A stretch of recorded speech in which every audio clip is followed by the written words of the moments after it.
ओम नमः शिवाय।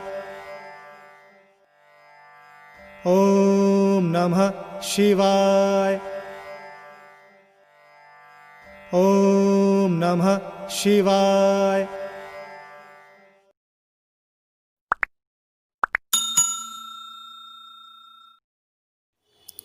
ಓಂ ಶಾಂತಿ. ದಿನಾಂಕ 14/1/2021. ಪ್ರಾತಜ್ಞಾನ ಮುರಳಿ ಬಾಪ್ದಾದ ಮಧುಬನ. ಶಿವಭಗವಾನ್ ವಾಚ.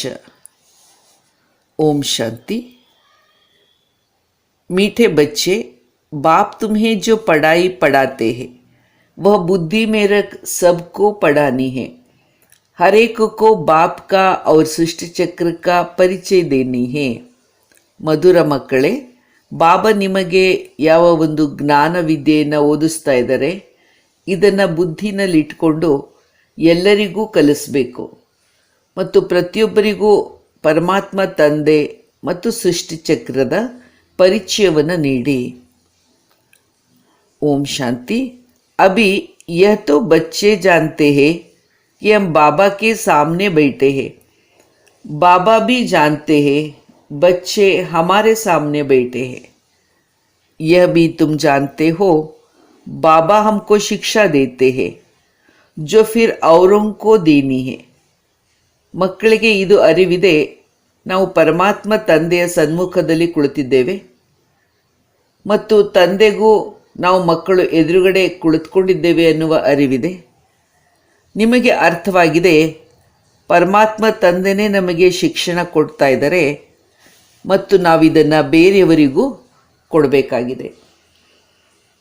पहले पहले बाप का परिचय देनी है क्योंकि सभी बाप को और बाप की शिक्षा को भूले हुए हैं।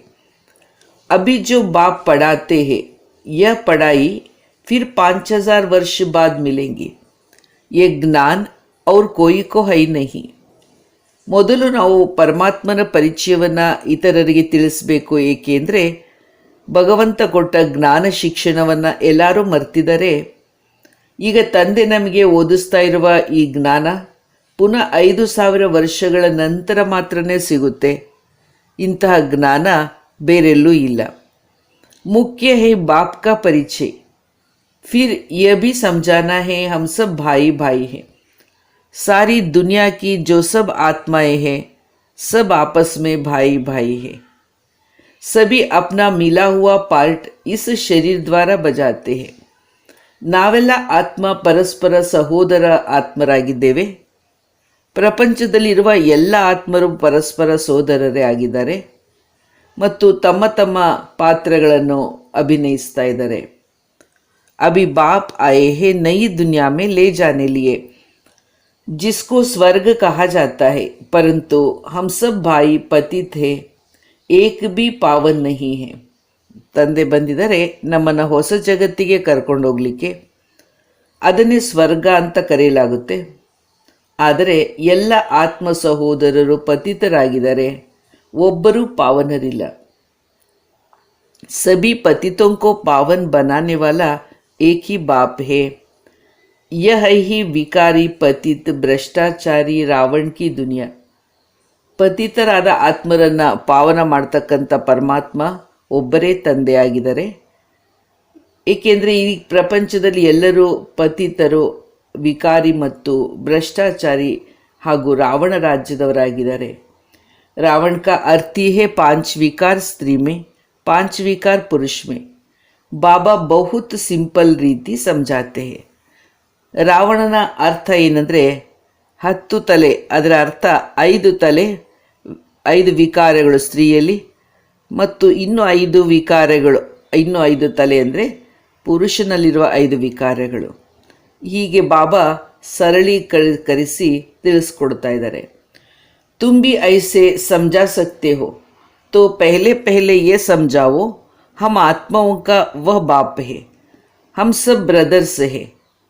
पूछो ये ठीक है. ಎಲ್ಲರಿಗೂ ತಿಳಿಸುವಾಗ ನಾವೆಲ್ಲ ಆತ್ಮಗಳಿಗೆ ಪರಮಾತ್ಮ ತಂದೆಯಾಗಿದ್ದಾರೆ, ಆ ಪರಮಾತ್ಮನ ಮಕ್ಕಳು ನಾವೆಲ್ಲ ಸಹೋದರರು, ಈ ಮಾತು ನಿಮಗೆ ಒಪ್ಪಿಗೆಯಾ ಅಂತ ಪ್ರಶ್ನಿಸಿ. ಲಿಖೋ ಹಮ್ ಸಬ್ ಭಾಯಿ ಭಾಯಿ ಹೇ. हमारा बाप एक है। हम सब सोल्स का वो सुप्रीम सोल है, उनको फादर कहा जाता है। तो ये पक्का पक्का बुद्धि में बिठाओ तो सर्वव्यापी आदि का पहले निकल जाए। ಯಾರಿಗಾದರೂ ಮೊದಲು ಈ ಪರಿಚಯವನ್ನು ತಿಳಿಸಿ, ಅಂದರೆ ನಾವೆಲ್ಲ ಆ ಒಬ್ಬ ಗಾಡ್ ಫಾದರ್ ಸುಪ್ರೀಂ ಸೋಲಾದ ಪರಮಾತ್ಮನ ಮಕ್ಕಳು, ಸೋಲ್ಸ್ ಆತ್ಮ ಆಗಿದ್ದೇವೆ ಅಂತ. ತಂದೆ ಮಕ್ಕಳು ಅಂದಾಗ ಅವನು ಎಲ್ಲ ಕಡೆ ವ್ಯಾಪಕ ಆಗಿದ್ದಾನೆ ಅನ್ನುವ ಮಾತು ಬಿದ್ದೋಗುತ್ತೆ. ಅಲಫ್ ಪಹಲೆ ಪಡಾನಾ ಹೈ, ಬೋಲೋ ये अच्छी रीत बैठ लिखो, आगे सर्वव्यापी कह देते. अब समझता हूँ कि सर्वव्यापी नहीं है, हम सब भाई भाई है. सब ಆತ್ಮಯೇ कहती है ಗಾಡ್ ಫಾದರ್ ಪರಂಪಿತ. ಅವರಿಗೆ ಪರಮಾತ್ಮನ ನಿಶ್ಚಯವನ್ನು ಮಾಡಿಸಿ ಅವರ ಒಪ್ಪಿಗೆಯನ್ನು, ಪರಮಾತ್ಮನ ಪರಿಚಯವನ್ನು ಅವರು ಬರೀಲಿ. ಮೊದಲು ನಾನು ಸರ್ವವ್ಯಾಪಿ ಅಂತ ಭಾವಿಸಿದ್ದೆ, ಈಗ ಅರಿವಾಗಿದೆ ಎಲ್ಲರಲ್ಲೂ ಆತ್ಮ ಇದೆ, ಪರಮಾತ್ಮ ಒಬ್ಬನಾಗಿದ್ದಾನೆ, ಆ ಪರಮಾತ್ಮ ಗಾಡ್ ಫಾದರ್ ಅನ್ನುವ ಅವರಿಗೆ ಅರ್ಥವಾದ ವಿಚಾರಗಳನ್ನು ಬರೆಸಿ. पहले तो ये निश्चय बिठाना है हम आत्मा है, परमात्मा नहीं, ना हमारे में व्यापक है परमात्मा. ಇದನ್ನು ಮೊದಲು ಅವರಿಗೆ ತಲೆಯಲ್ಲಿ ನಿಶ್ಚಯವಾಗಲಿ. ನಾವೆಲ್ಲ ಆತ್ಮ, ನಾವೆಲ್ಲ ಪರಮಾತ್ಮ ಅಲ್ಲ, ನಾವು ಜೀವಾತ್ಮ. ಮತ್ತು ನಾವು ಜೀವಾತ್ಮ ಅಂದಾಗ ಪರಮಾತ್ಮ ನಮ್ಮಲ್ಲಿ ಹೇಗೆ ವ್ಯಾಪಕ ಆಗ್ತಾನೆ? ಜೀವಾತ್ಮ ಬೇರೆ, ಪರಮಾತ್ಮ ಬೇರೆ ಆಗ್ತಾನೆ. ಎಲ್ಲರಲ್ಲೂ ಇರೋದು ಜೀವಾತ್ಮ. आत्मा शरीर के आधार से पार्ट बजाती है, ये पक्का कराओ. अच्छा, फिर ये बाप सृष्टि के आदि मध्य अंत का ज्ञान सुनाते हैं, ये और कोई नहीं जानते हैं. इस सृष्टि चक्र का राज कितनी है, बाप ही टीचर के रूप में बैठ समझाते हैं. लाखों वर्ष की बात ही नहीं. ಈ ಸೃಷ್ಟಿ ಚಕ್ರದ ಆದಿ ಮಧ್ಯ ಅಂತ್ಯ, ಇದರ ರಹಸ್ಯವನ್ನು ತಂದೆನೇ ತಿಳಿಸ್ತಾ ಇದ್ದಾರೆ. ಇದು ಲಕ್ಷಾಂತರ ವರ್ಷಗಳ ಅವಧಿಯನ್ನು ಹೊಂದಿಲ್ಲ, ಇದು 5000 ವರ್ಷಗಳಿಗೊಮ್ಮೆ ಪುನರಾವರ್ತಿಸುತ್ತೆ. यह सृष्टि चक्र अनादि एक्यूरेट बना बनाया है, इसको जानना पड़े. सत्युग त्रेता पास्ट हुए, नोट करो. उसको कहा जाता है स्वर्ग और सेमी स्वर्ग. ಈ ಜ್ಞಾನ ಅನ್ನುವ ಶಿಕ್ಷಣವನ್ನು ಅವರಿಗೆ ನೋಟ್ಸ್ ರೂಪದಲ್ಲಿ ಬರೆಸಿ. ಅಂದರೆ ಸತ್ಯ, ತ್ರೇತ, ದ್ವಾಪರ, ಕಲಿಯುಗ ಈ ಚತುರ್ಯುಗಗಳ ಬಗ್ಗೆ ಕೋರ್ಸ್ ಕೊಡುವಾಗ ನೀವು ನೋಟ್ಸ್ ಬರೆಸಿ. ಸ್ವರ್ಗ ಅಥವಾ ಸತ್ಯುಗ, ತ್ರೇತಾಯುಗ, ಇದನ್ನು ಸತ್ಯುಗವನ್ನು ಸ್ವರ್ಗ ಅಂತ, ತ್ರೇತಾನ ಸೆಮಿ ಸ್ವರ್ಗ ಅಂತ ಕರೆಯಲಾಗುತ್ತೆ. जहाँ देवी देवताओं का राज्य चलता है, वो 16 कला ये 14 कला, धीरे धीरे कलाएं कम होती जाती है. दुनिया पुरानी जरूर होंगी ना. सत्युग का प्रभाव भी बहुत भारी है. नाम ही है स्वर्ग, हेवन, नई दुनिया, उसकी ही महिमा करनी है. ಬಾಬರವರು ಬಂದು ಸತ್ಯುಗವನ್ನು ಸ್ಥಾಪನೆ ಮಾಡ್ತಾ ಇದ್ದಾರೆ. ಅದು ದೇವತೆಗಳ ರಾಜ್ಯ. ಅಲ್ಲಿ ದೇವತೆಯರು 16 ಕಲಾ ಸಂಪನ್ನ, 14 ಇದ್ದವರು ತ್ರೇತಾ ಬಂದಾಗ 14 ಕಳೆಗೆ ಇಳಿತಾರೆ. ಕ್ರಮೇಣ ಗುಣಮಟ್ಟಗಳು ಕ್ಷೀಣಿಸ್ತಾ ಬರುತ್ತೆ. ಕ್ರಮೇಣವಾಗಿ ಇದು ಹಳೆಯ ಪ್ರಪಂಚವಾಗುತ್ತೆ. ಆದರೆ ಆರಂಭದಲ್ಲಿ ಸತ್ಯುಗ ಏನಿತ್ತು ಅದನ್ನು ಹೆವೆನ್ ಅಥವಾ ಸ್ವರ್ಗ, ಹೊಸ ಜಗತ್ತು, ನವಭಾರತ ಅಂತ ಕರೆಯಲಾಗುತ್ತೆ. ಹೀಗೆ ಭಾರತದ ಮಹಿಮೆಯನ್ನು ಮಾಡಿ. नई दुनिया में है ही एक आदि सनातन देवी देवता धर्म. पहले बाप का परिचय, फिर चक्र का परिचय दिया जाता है. चित्र भी तुम्हारे पास है निश्चय कराने लिए. ये सृष्टि चक्र फिरता रहता है. सतयुग में लक्ष्मी नारायण का राज, त्रेता में राम सीता का राज्य. ಹೀಗೆ ಸೃಷ್ಟಿ ಚಕ್ರವನ್ನು ತಿಳಿಸಿ, ಆರಂಭದಲ್ಲಿ ಲಕ್ಷ್ಮೀನಾರಾಯಣ ರಾಜ್ಯ, ಅನಂತರ ತ್ರೇತಾದಲ್ಲಿ ಸೀತಾರಾಮರ ರಾಜ್ಯ ನಡೆಯುತ್ತೆ. यह हुआ आधा कल्प, 2 युग पास्ट हुए. फिर आता है द्वापर कलयुग. द्वापर में रावण राज्य, देवता वाम मार्ग में चले जाते हैं तो फिर सिस्टम बन जाती है विकार की. सतयुग त्रेता में सभी निर्विकारी रहते हैं. एक आदि सनातन देवी देवता धर्म रहता है. ಸತ್ಯಯುಗ ಅನ್ನೋದು ನಿರ್ವಿಕಾರಿ ಪ್ರಪಂಚ, ದೇವತೆಗಳ ಧರ್ಮ ಇರುತ್ತೆ. ದ್ವಾಪರ ಯುಗದಿಂದ ವಿಕಾರದ ಸಿಸ್ಟಮ್ ಆರಂಭವಾಗುತ್ತೆ. चित्र भी दिखाना है, ओरल भी समझाना है। बाबा हमको टीचर बन पढ़ाते हैं। ಬಾಪ್ ಅಪ್ನಾ ಪರಿಚಯ ಖುದ್ದಿ ಆಕರ್ ದೇತೆ ಹೇ. ಚಿತ್ರಗಳನ್ನು ತೋರಿಸಿ ನೀವು ಓರಲ್ ಆಗಿ ವಿವರಣೆಯನ್ನು ಕೊಡಿ. ಸ್ವಯಂ ಭಗವಂತನೇ ಬಂದು ತನ್ನ ಪರಿಚಯವನ್ನು ಹೀಗೆ ತಿಳಿಸಿದರೆ ಅನ್ನೋದನ್ನು ಹೇಳಿ. ಖುದ್ ಕಹತೆ ಹೇ ಮೈ ಆತಾ ಹೂँ पतितों को पावन बनाने, तो मुझे शरीर चाहिए ना, नहीं तो बात कैसे करूँ. मैं चैतन्य हूँ, सत हूँ और अमर हूँ. आत्मा सतो रजो तमो में आती है. आत्मा ही पावन और पतित बनती है. इसलिए कहा जाता है पतित आत्मा पावन आत्मा. ಬಾಬಾ ತಿಳಿಸ್ತಾ ಇದ್ದಾರೆ, ನಾನು ಚೈತನ್ಯ, ಸತ್ಯ ಮತ್ತು ಅಮರನಾಗಿದ್ದೇನೆ. ನೀವು ಆತ್ಮಗಳಾದರೆ ಸತೋ ರಜೋ ತಮೋ ಈ ಮೂರು ಗುಣದಲ್ಲಿ ಬರ್ತಾ ಇರ್ತೀರ. ಆದ್ದರಿಂದಲೇ ಆತ್ಮನ ಪತಿತ ಆತ್ಮ ಅಂತ ಮತ್ತು ಪಾವನ ಆತ್ಮ ಅಂತ ಕರೆಯಲಾಗುತ್ತೆ. ಆತ್ಮ ಮೇ ಹಿ ಸಭಿ ಸಂಸ್ಕಾರ ಹೇ. आत्मदले ಎಲ್ಲ संस्कार इरुत्ते. पास्ट के कर्म व विकर्म का संस्कार आत्मा ले जाती है. सतयुग में विकर्म होता नहीं. कर्म करते हैं, पार्ट बजाते हैं, परंतु वो कर्म अकर्म हो जाता है. ಸ್ವರ್ಗದಲ್ಲಿ ಆತ್ಮ ಕರ್ಮವನ್ನು ಮಾಡುತ್ತೀರ, ಆದರೆ ಅದು ಅಕರ್ಮವಾಗುತ್ತೆ. ಅಂದರೆ ಆ ಕರ್ಮಗಳಿಗೆ ಪಾಪ ಪುಣ್ಯಗಳಿರೋದಿಲ್ಲ. गीता में भी अक्षर है, अभी तुम प्रैक्टिकल में समझ रहे हो.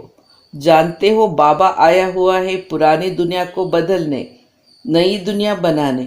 जहाँ कर्म अकर्म हो जाते हैं उसको ही सतयुग कहा जाता है. और फिर जहाँ सब कर्म विकर्म होते हैं उसको कलयुग कहा जाता है. कर्म अकर्ಮ ವಿಕರ್ಮದ ರಹಸ್ಯವನ್ನು ಬಾಬಾ ತಿಳಿಸ್ತಾ ಇದ್ದಾರೆ. ಸತ್ಯಯುಗದಲ್ಲಿ ಕರ್ಮಗಳು ಅಕರ್ಮವಾಗುತ್ತೆ, ಕಲಿಯುಗದಲ್ಲಿ ಕರ್ಮಗಳು ವಿಕರ್ಮ ಅಂದರೆ ಪಾಪ ಕರ್ಮಗಳಾಗುತ್ತೆ. तुम अभी संगम पर हो. बाबा दोनों तरफ की बात समझाते हैं. सत्युग त्रेता है पवित्र दुनिया, वहाँ कोई पाप होता नहीं. जब रावण राज्य शुरू होता है तब ही पाप होते हैं. वहाँ विकार का नाम नहीं होता. ಸ್ವರ್ಗ ಮತ್ತು ನರಕ, ಸತ್ಯ ತ್ರೇತ ಮತ್ತು ದ್ವಾಪರ ಕಲಿಯುಗದ ವ್ಯತ್ಯಾಸ ಬಾಬಾ ತಿಳಿಸ್ತಾ ಇದ್ದಾರೆ. ಸತ್ಯ ತ್ರೇತಾಯುಗ ಪವಿತ್ರವಾದ ಪ್ರಪಂಚ, ಅಲ್ಲಿ ಯಾವ ಪಾಪಗಳು ಆಗೋದಿಲ್ಲ. ಆಮೇಲೆ ದ್ವಾಪರಯುಗ ಯಾವಾಗ ಶುರುವಾಗುತ್ತೋ ರಾವಣ ರಾಜ್ಯ, ಆಗಿನಿಂದ ಪಾಪಗಳು ಶುರುವಾಗುತ್ತೆ ಮತ್ತು ವಿಕಾರಗಳು ಶುರುವಾಗುತ್ತೆ. ಚಿತ್ರ ತೋ ಸಾಮ್ನೆ ಹೇ ರಾಮರಾಜ್ಯ और रावण राज्य. बाप समझाते हैं यह है पढ़ाई, बाप के सिवाय और कोई नहीं जानता. ಈ ಜ್ಞಾನ ತಂದೆಯ ಹೊರತಾಗಿ ಇನ್ನು ಯಾರಲ್ಲೂ ಇಲ್ಲ. ಭಗವಂತನೇ ಜ್ಞಾನ ಸಾಗರ. यह पढ़ाई तुम्हारी बुद्धि में रहनी चाहिए. बाप भी याद आता है, चक्र भी याद आता है, सेकंड में सब याद आ जाता है. वर्णन करने में देरी लगती है. इनके 3 ಫೌಂಟೇನ್ है. ಈಗ ಜ್ಞಾನ ನಮ್ಮ ಬುದ್ಧಿಯಲ್ಲಿ ಸ್ಮರಣೆಗೆ ಬರಲಿಕ್ಕೆ 1 ಸೆಕೆಂಡ್ ಸಾಕು. ಪರಮಾತ್ಮ ಮತ್ತು ಈ ಸೃಷ್ಟಿಚಕ್ರ ಅಂತ ಅದನ್ನು ಎಕ್ಸ್ಪ್ಲೈನ್ ಮಾಡಲಿಕ್ಕೆ, ಶಬ್ದದಲ್ಲಿ ವಿವರಿಸಲಿಕ್ಕೆ ಸ್ವಲ್ಪ ಟೈಮ್ ತಗೊಳುತ್ತೆ. ಆದರೆ ನಮ್ಮ ಮನಸ್ಸಿಗೆ ನೆನಪು ಮಾಡಿಕೊಂಡಾಗ ಅದಕ್ಕೆ ಕ್ಷಣ ಸಾಕು. ಈ ಸೃಷ್ಟಿಯ ಎಂಬ ವೃಕ್ಷಕ್ಕೆ 3 ಕವಲುಗಳಿದೆ. झाड़ ऐसा होता है, बीज और झाड़ सेकंड में याद आ जाएगा. यह बीज फलाने झाड़ का है, ऐसे इनसे निकलता है. यह बेहद का मनुष्य सृष्टि रूपी झाड़ कैसे है, इनका राज तुम समझते हो. बच्चों को सारा समझाया है.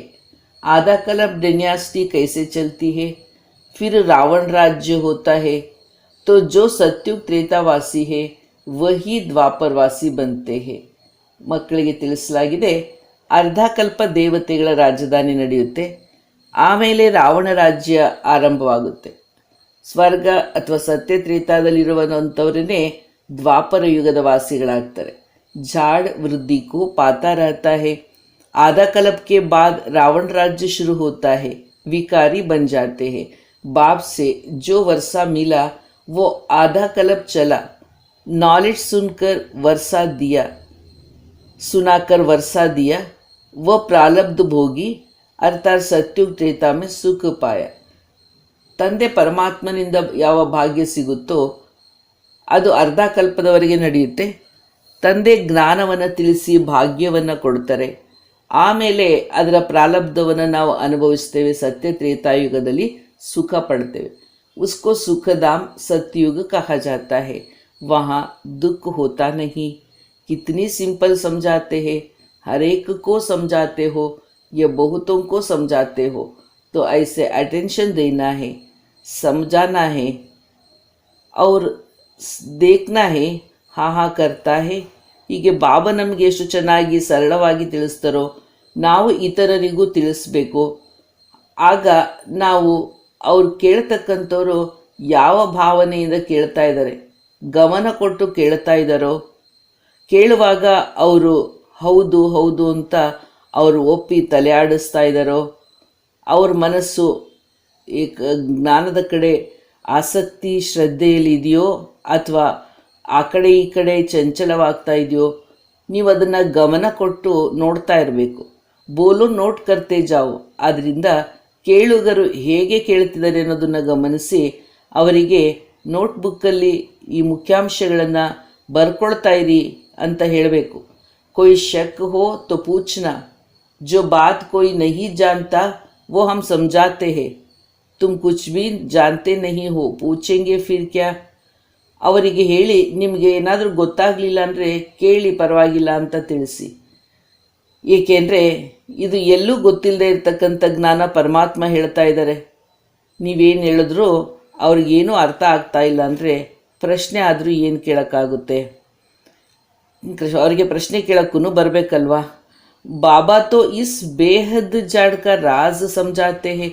ये नॉलेज अभी तुम समझते हो, बाबा ने समझाया है. तुम 84 के चक्कर में कैसे आते हो, ये अच्छी रीत नोट करो. फिर इस पर विचार सागर मंथन करना है. ನೀವು 84 ಜನ್ಮಗಳನ್ನು ಸೃಷ್ಟಿಚಕ್ರದಲ್ಲಿ ಎಷ್ಟು ಕಾಲಾವಧಿನಲ್ಲಿ, ಎಷ್ಟು ಯುಗಗಳಲ್ಲಿ, ಯಾವೆಲ್ಲ ಗುಣಮಟ್ಟಗಳಲ್ಲಿ, ಹೇಗೆ ಏರಿಳಿತಗಳಲ್ಲಿ ಪಡ್ಕೊಳ್ತೀರಾ ಅನ್ನುವ ಬಗ್ಗೆ ಇತರರಿಗೆ ಜ್ಞಾನ ಕೊಡಿ.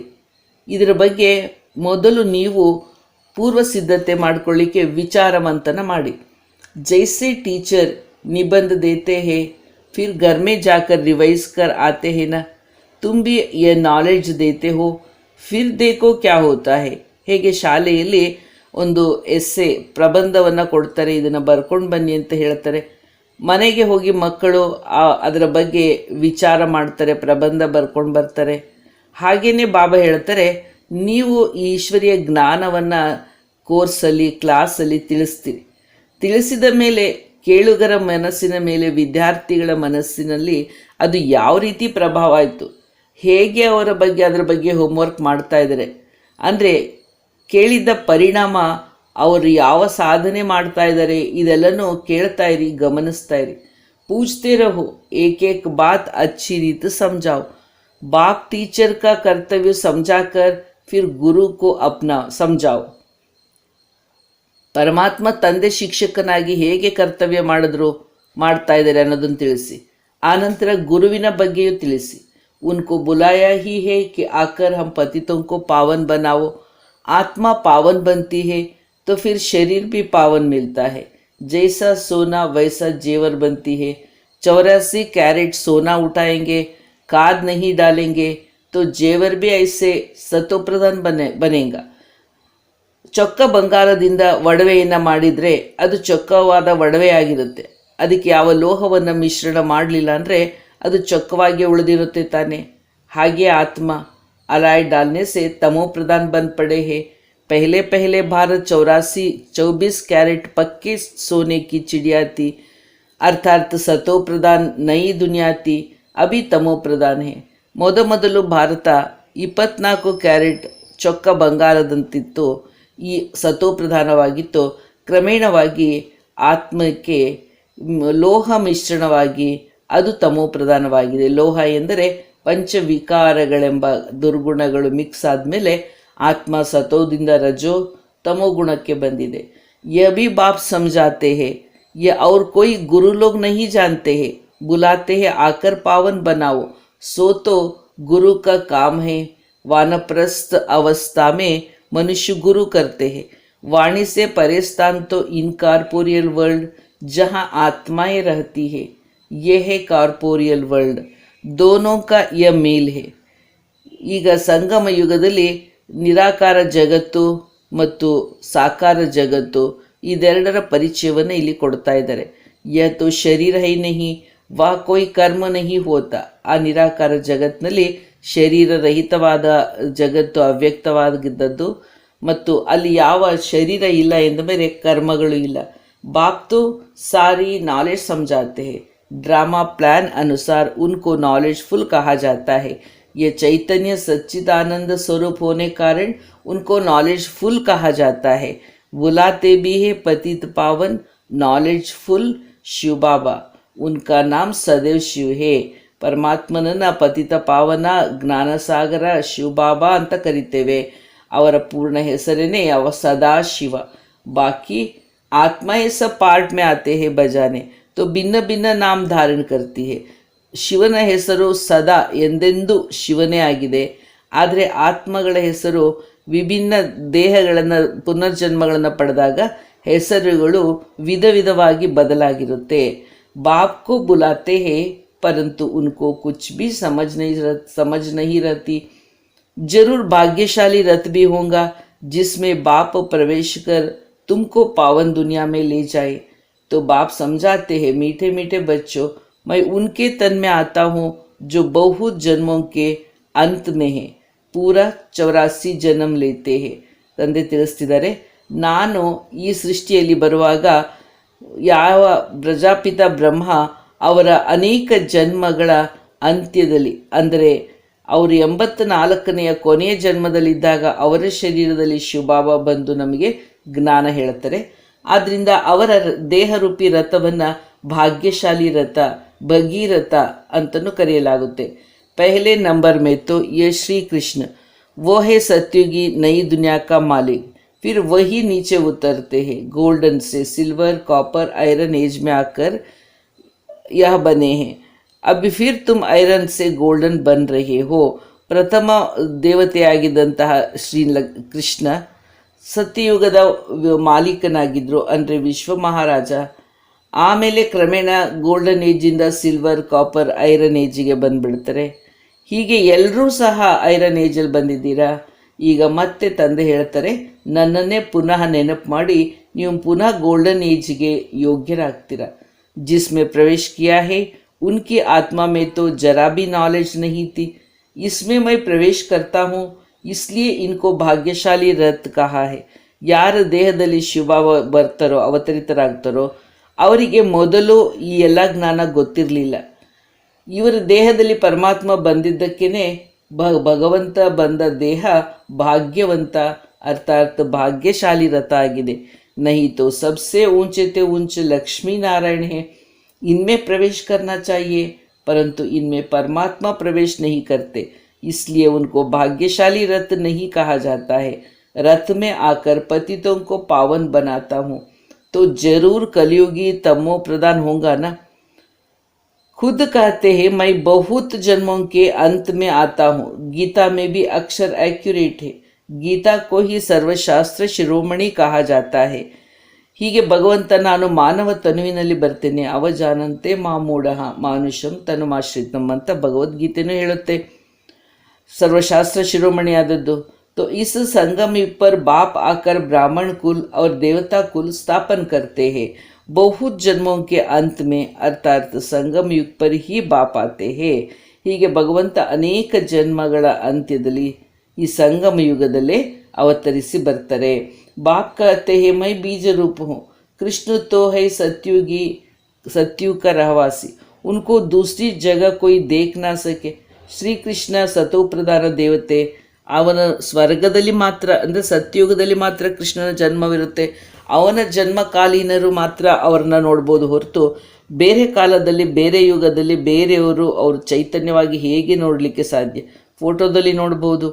पुनर्जन्म में तो नाम रूप देश काल सब बदल जाता है, फीचर्स बदल जाते हैं. पहले छोटा बच्चा सुंदर होता है, फिर बड़ा होता है, फिर शरीर छोड़ दूसरा छोटा शरीर लेता है. ये बना बनाया खेल ड्रामा के अंदर ಫಿಕ್ಸ್ ಹೇ.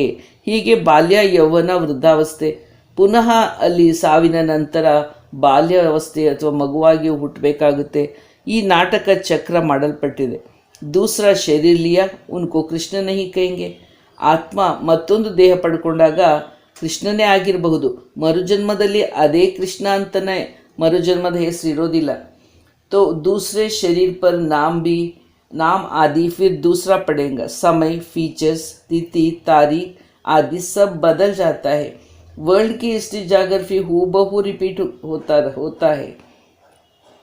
ಮರುಜನ್ಮದಲ್ಲಿ ಆ ಹುಟ್ಟಿದ ಊರು ಅಥವಾ ಮುಖ ಚಹರೆ, ಆ ತಾರೀಕು, ಹುಟ್ಟಿದ ತಾರೀಕು, ಹೆಸರು ಎಲ್ಲನೂ ಚೇಂಜ್ ಇರುತ್ತೆ.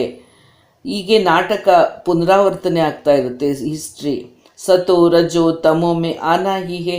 सृष्टि का नाम, युग का नाम सब बदलते रहते हैं. अभी है संगम युग, तो मैं आता हूँ संगम पर.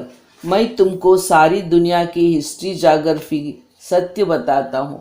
आदि से लेकर अंत तक और कोई भी जानते नहीं. सत्यु की आयु कितनी थी ये पता ना होने कारण लाखों वर्ष कह देते हैं. अभी तुम्हारी बुद्धि में ये सब बातें हैं.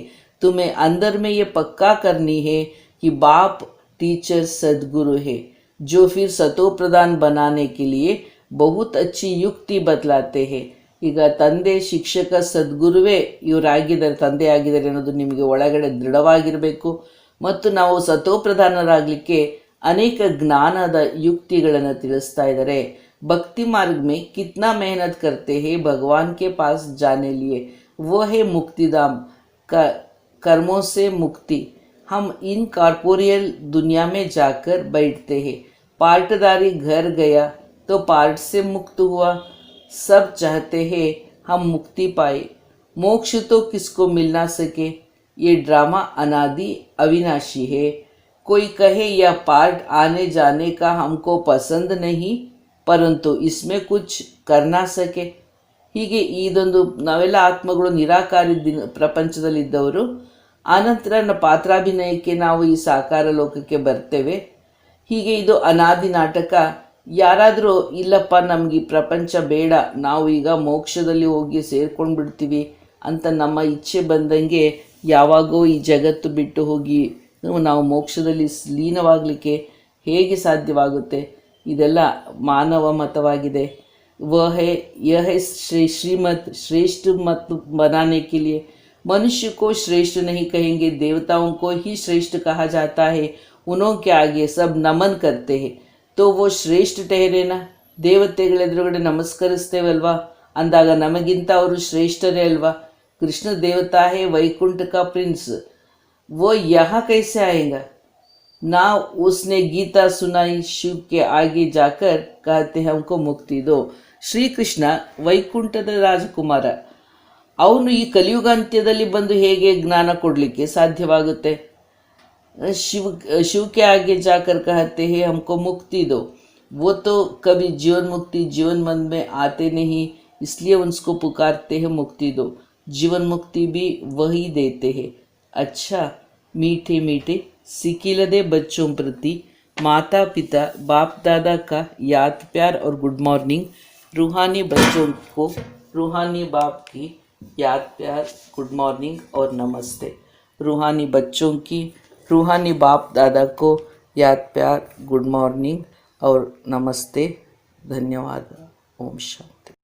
अच्छा, मीठे मीठे सिकिलदे रूहानी बच्चों प्रति रूहानी बाप दादा का याद प्यार और गुड मॉर्निंग.